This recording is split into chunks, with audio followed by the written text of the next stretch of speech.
আজকে হলো জানুয়ারি মাসের 10 তারিখ 2026 সাল রোজ শনিবার। এই ভিডিওর মাধ্যমে আজকে ওমানের সকল এক্সচেঞ্জের রিয়ালের রেট পাশাপাশি ওমানের স্বর্ণ রেটের সর্বশেষ তথ্যগুলি জেনে নিতে পারবেন।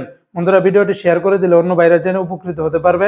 আজকে যারা ওমান থেকে 24 ক্যারেটের প্রতি গ্রাম স্বর্ণ ক্রয় করবেন 57 রিয়াল 150 পয়সা, 22 ক্যারেটের প্রতি গ্রাম 53 রিয়াল 350 পয়সা। এটা ছিল ওমানের একটা কোম্পানির রেট। অপরদিকে ওমানে আরেকটা কোম্পানিতে 24 ক্যারেটের প্রতি গ্রাম 55 রিয়াল 815 পয়সা, 22 ক্যারেটের প্রতি গ্রাম 51 রিয়াল 561 পয়সা, 21 ক্যারেটের প্রতি গ্রাম 49 রিয়াল 173 পয়সা, 18 ক্যারেটের প্রতি গ্রাম 41 রিয়াল 866 পয়সা। এই রেটগুলোর সাথে ভ্যাট ট্যাক্স মেকিং চার্জ কোনো কিছুই যুক্ত করা হয়নি। তাছাড়া ওমানে আরো বিভিন্ন কোম্পানি রয়েছে, এক একটাতে রেটটা ভিন্ন ভিন্ন হতে পারে। আজকে যারা ওমান থেকে 1 রিয়াল বাংলাদেশে পাঠাবেন 317 টাকার ভিতরে পাবেন। ওমানের সকল এক্সচেঞ্জগুলোতে 317 টাকার ভিতরে পেয়ে যাবেন। তবে বন্ধুরা, মনে রাখবেন রেটটা যে কোনো সময় পরিবর্তন হয়ে যেতে পারে। তাই যখনই টাকা পাঠাবেন অবশ্যই কয়েকটি এক্সচেঞ্জ ব্যাংক দেখে শুনে পাঠালে আপনারা কিন্তু ঠকবেন না।